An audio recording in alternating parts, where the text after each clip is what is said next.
The following program, live from Rio+20, has been made possible by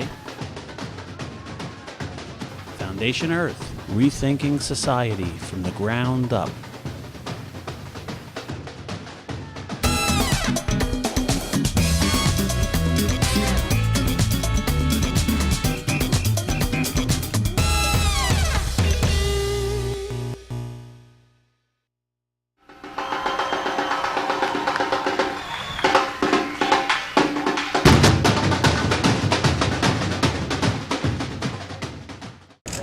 I just want to give you a little background. We became friends in 1988 when David, my husband, went to the Amazon to do a 2-hour special for the CBC. And at that time we made the connection and we worked with them ever since, and we're successful with them in working in there. And the Indigenous efforts to stop the Canada Dam in 1989. So the format of the press conference will be, there will be 4 speakers, and I will introduce them one at a time. They'll each speak for 2 minutes, and then we'll give them a chance to respond to each other, and then we'll take Q&A, okay? So our first speaker today is Severn Cullis Suzuki. Well, hello everyone. My name is Severn Cullis Suzuki, and I have been here for the last week as an echo to being here at the Echo 92 in Rio at the First Earth Summit. I was 12 years old, and I was speaking as a child, representing the future generations and those who have no voice at these negotiations. I just want to say that I'm honored by the presence of the next generation. We have here an important group of young people. They are they are 9, 11, and 12, and they're from Canada and the United States. And it is amazing seeing them because I'm reminded of myself so long ago. But there is another story, and that is the story of our connection to the Amazon rainforest. When I was 9 years old, my family took me and my little sister to the home of Payakan and Mayal, which is in the state of Para, on a tributary off the Xingu River. And this trip to the Amazon when I was 9 years old, living for 2 weeks in a Kayapo village in the forest, changed my life. This is the reason why when I came back to Canada after being in the forest and after seeing the destruction, the burning of the forest around, this is why I started a small club with my friends when I was 9 years old. We had to do something. We started ECHO, the Environmental Children's Organization, and after doing small local projects in our own home in Canada, we heard about the Earth Summit. It was to be the largest gathering of heads of state ever held, and they were going to talk about environment and development. We decided we wanted to talk as those with everything at stake. We wanted to be the conscience of the decision makers. And incredibly, we were able to achieve our dream. And I spoke to those world leaders when I was 12. 20 years has passed. The world is experiencing a crisis in our ecological systems. We need more than just promises and declarations. We need action.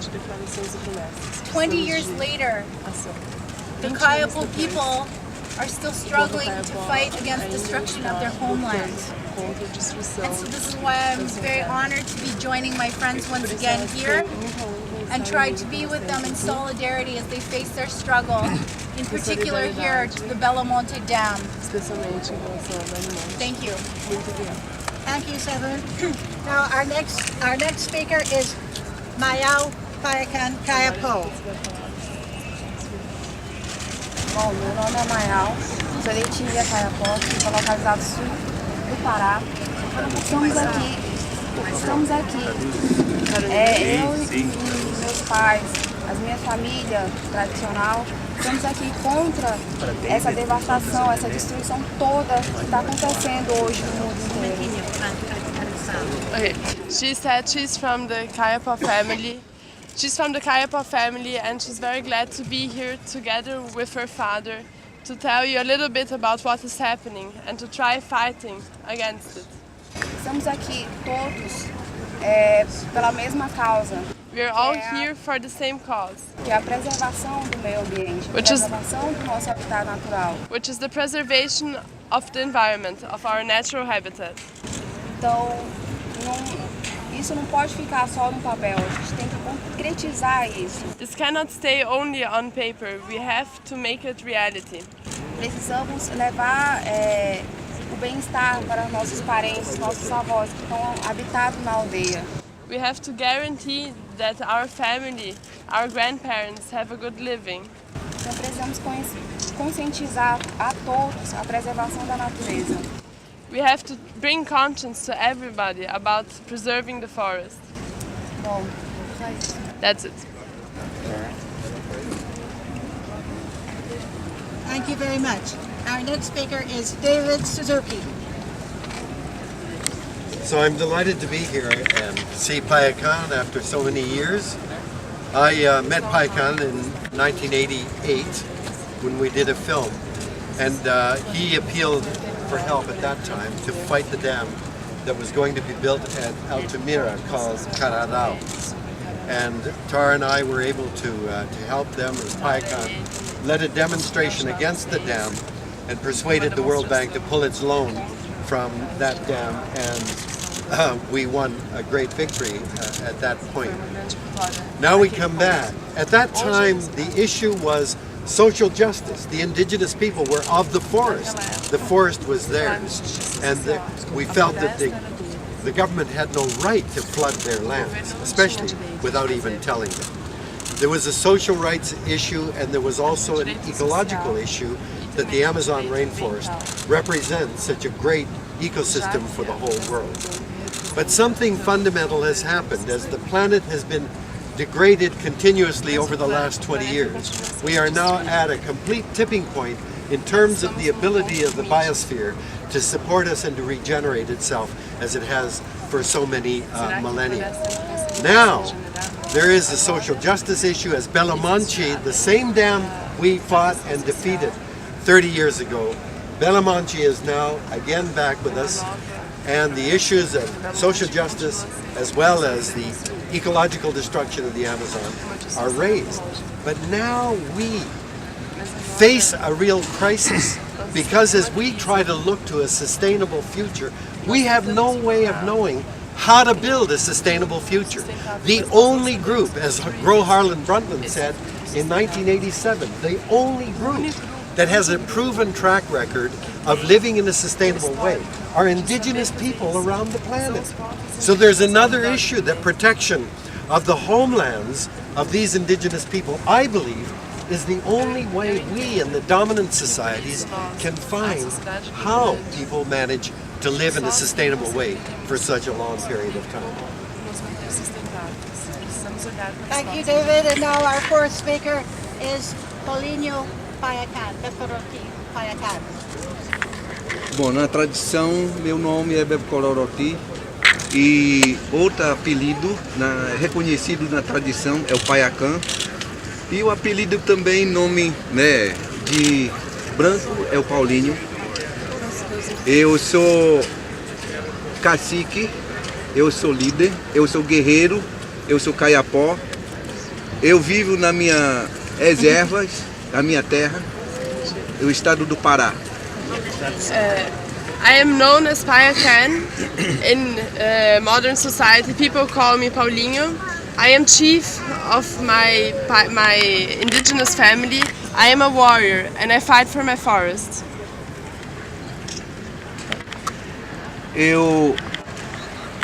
Na minha adolescência, na minha juventude, melhor dizer assim, na minha juventude comecei a visitar a cidade próxima da nossa reserva, comecei a ver a tanta destruição que estava próximo de nós. Primeira minha saída para a cidade, comecei a me preocupar. In my youth, I started visiting the cities near where I lived, and I started noticing the destruction, and I started worrying. E aonde eu comecei a pensar de lutar pelo nossa terra, e conseguir a demarcação, a terra Caiapó, e que fica no estado do Pará. So I started fighting to to delimit our forest, and this was successful. Today we have the Kayapó area. E então, quando a gente vivia tranquilo, sem saber se o governo já estava realizando um projeto, primeiro projeto que estava sendo ameaçado, e o projeto chamava de Cararaú. We lived in peace, but without knowing that the government was already planning a project, and this project was called Cararó Project.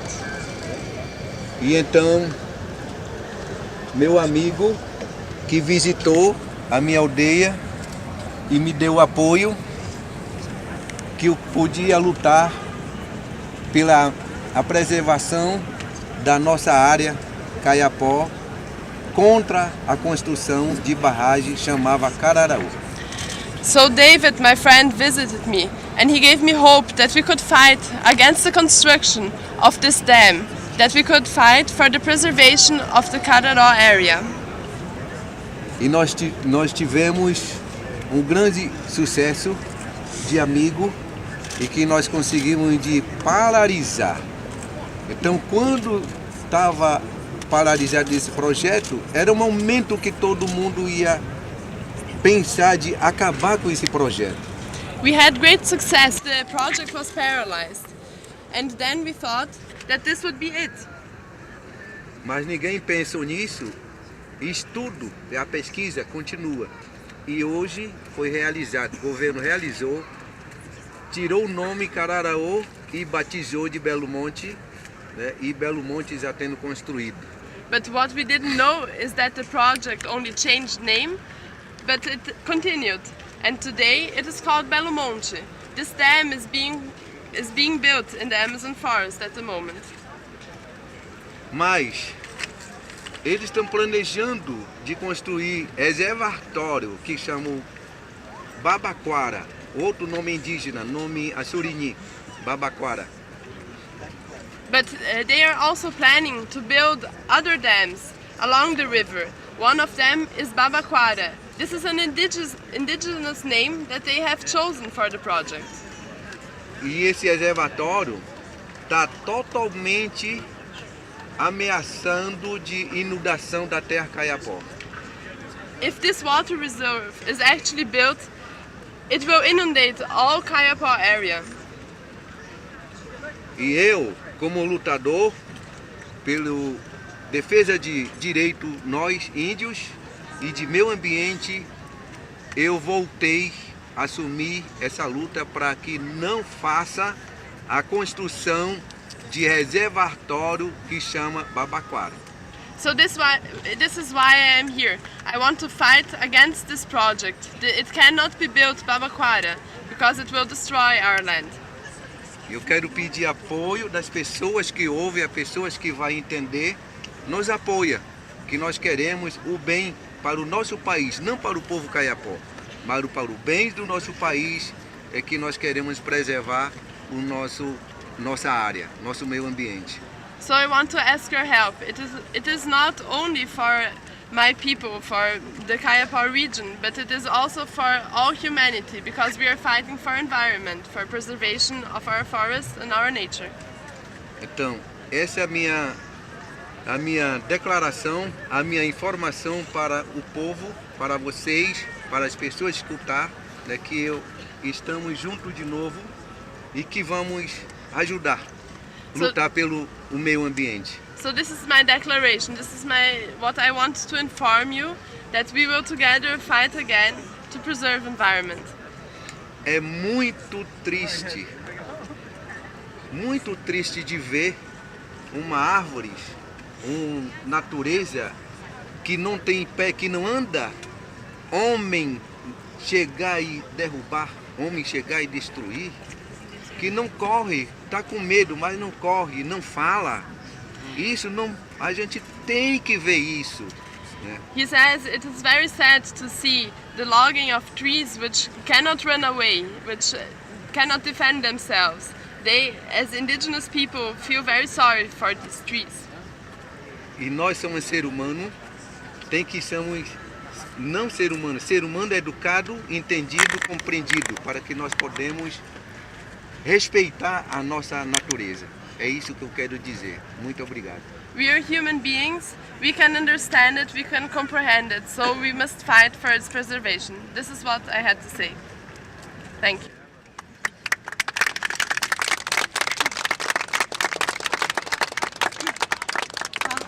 Thank you for those eloquent words.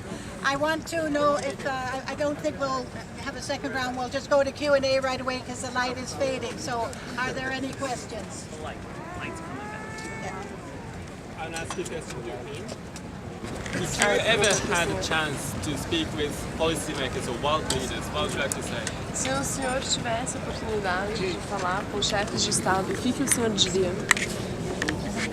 Eu diria para ele que ele escuta como um ser humano, gente. I would tell him to listen as a human being, as a person. E respeitar e escutar. And respect and hear. E que nós sentimos das ameaças para ele entender e respeitar. Isso que eu queria pedir para ele. So he would ask him to listen, to hear what we have to say, so we can together protect it. So you think they're not listening to you? O senhor acredita que eles não estão escutando o senhor? Verdade. Repetir a pergunta.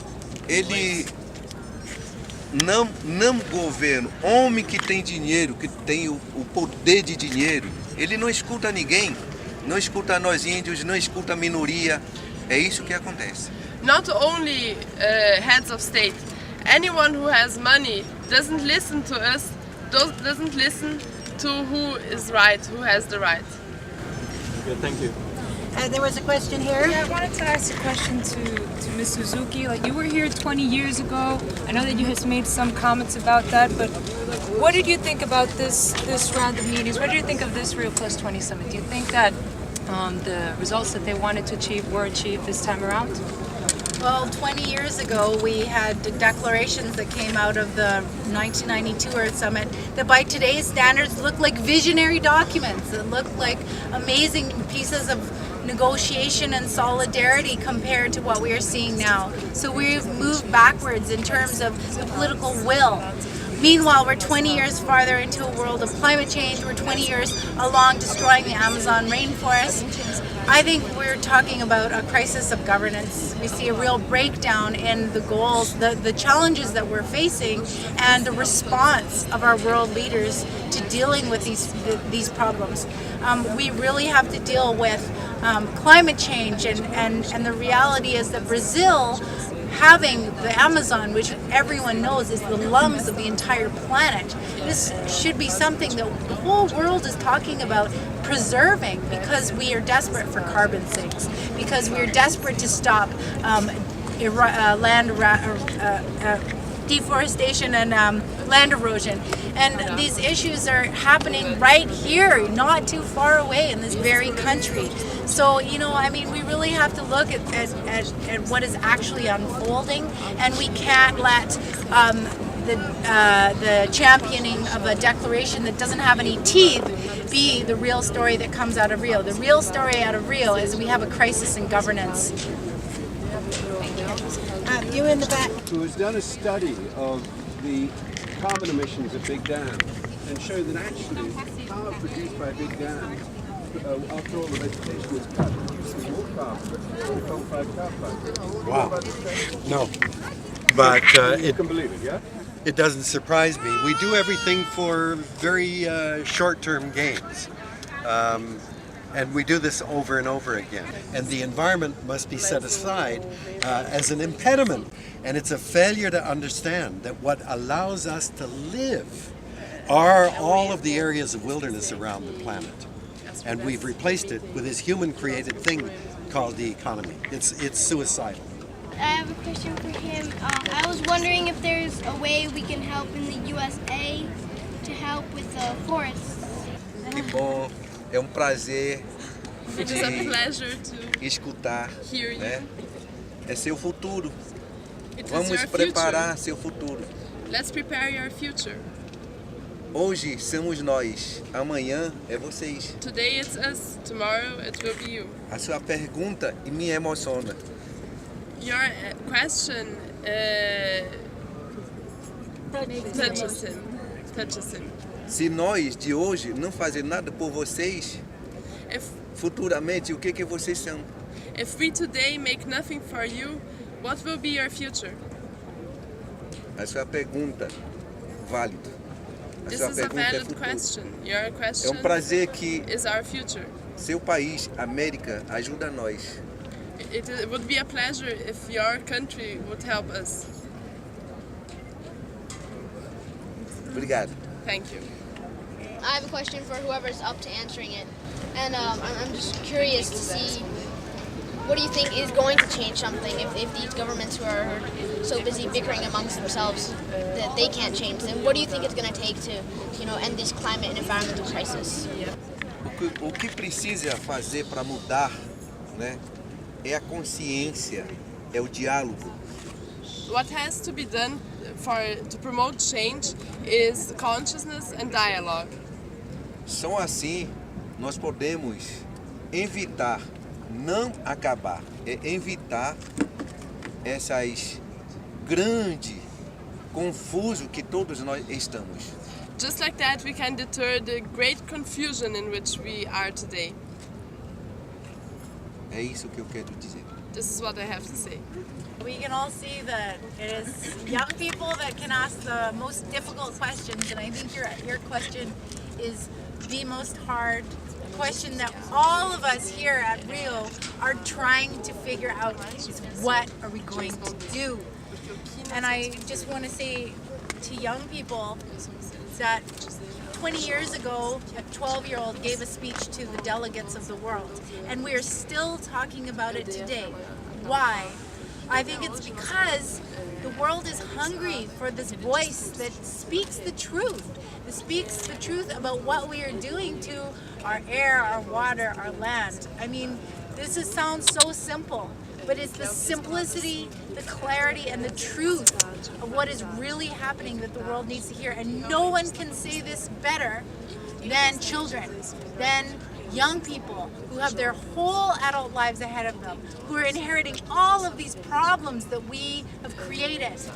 And we need to hear that voice more and more. I believe it moves people.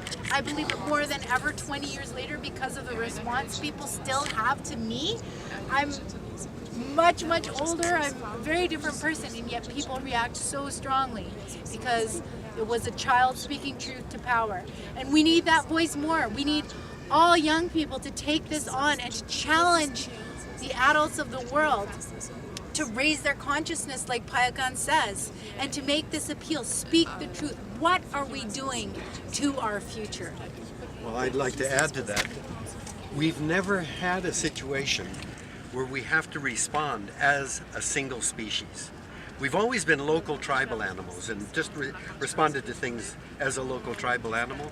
But now we have to look at the collective impact of all 7 billion human beings on the planet. We've never done this before. The only time when we respond that way is in science fiction movies, when there's a space invader from some other galaxy come and starts killing human beings at random. Well, the President of the United States is calling the President of Russia, calling China. We act as a single species. The problem now is the species that's invading us is us. And we come together at a meeting like this. I don't know how many nations came here, 192 nations, all looking at the world through the boundaries they draw around their countries. I'm a Canadian, you're a Trinidadian, and we're all looking at it that way. But nature doesn't care about human boundaries. There's no Canadian air or Trinidadian or Brazilian air. It's one system. Water circulates regardless of where it goes past human boundaries, and animals and plants move where they will without regard to human boundaries. But we live and fight and die to protect human boundaries, which mean nothing. So we've got to abandon them. The other thing is that we create things like capitalism, like an economy, like a market. And boy, do we fall down and worship The market, free the market. We invented it. It's not some force of nature. We invented it. And if it's not working, that we can change. You can't change nature, but you can change the things that we create. And yet my representative from Canada comes here and asks nature to fit our economic demands. And that's why these kinds of processes will never work unless we leave our national borders and leave our human creations outside the door and say, what do we all agree are our most fundamental needs as human beings? Well, to me, it's air, water, soil. Biodiversity is what keeps us alive. And we've got to rebuild the way that we interact with that world. But if we keep doing it through human needs first, I mean our boundaries and our economies, we won't do it. We are changing the world. Each of us change the world every day for positive and of course also for negative. You know, there was a lot of hope going into this summit, but there was also a lot of reality as well. And we knew from looking at the Earth Summit +10 in Johannesburg that the process was already slipping backward, that the global high-level will on environmental issues was slipping backward. And so I don't think any of us really were very surprised that the declaration that's coming out tonight is less powerful than what came out 20 years ago. We knew that coming into this. What is inspiring me is the level of dialogue of the civil society and the engagement of our young people. I mean, the huge difference between now and 1992 is we have access to information like never before. The access and the democratization of communication. These are incredible tools, and they are tools that just come to young people so naturally. It is a generational shift. And so we're really looking at a big change that is about to happen. This next few years, we are going to see the internet having to deal with issues of governance and how you promote the good ideas from humanity, how we sort through all of the solutions and how we deal with the problems that it raises as well. And this is a huge empowerment tool for the younger generation. This is how I can be connected to Mayal, who is at law school near the Amazon rainforest. I mean, this communication, this partnership that youth can have truly makes them a global generation. And this, I believe, is truly helpful because through this medium, we can finally have a vision for our entire world. Okay, thank you, Severin. Now I'm going to call that into this press conference, but perhaps if you want to talk to individuals, we could move over to the lighted area, just right by Building 3 there, and there might be some individual questions. Now, Frank, do you have an email address that people would be able to get more information from? That if people would like to speak with Payakan, David, Severin. Where in any of this deliberation is nature? Nature is just regarded as a resource, a commodity that we have to manage properly. It just can't work. That's why the indigenous perspective is so important. Indigenous people call the earth our mother, and they mean it literally because we're created out of the very elements of the planet. And you sure don't treat your mother, your biological mother, the way we're treating Mother Earth.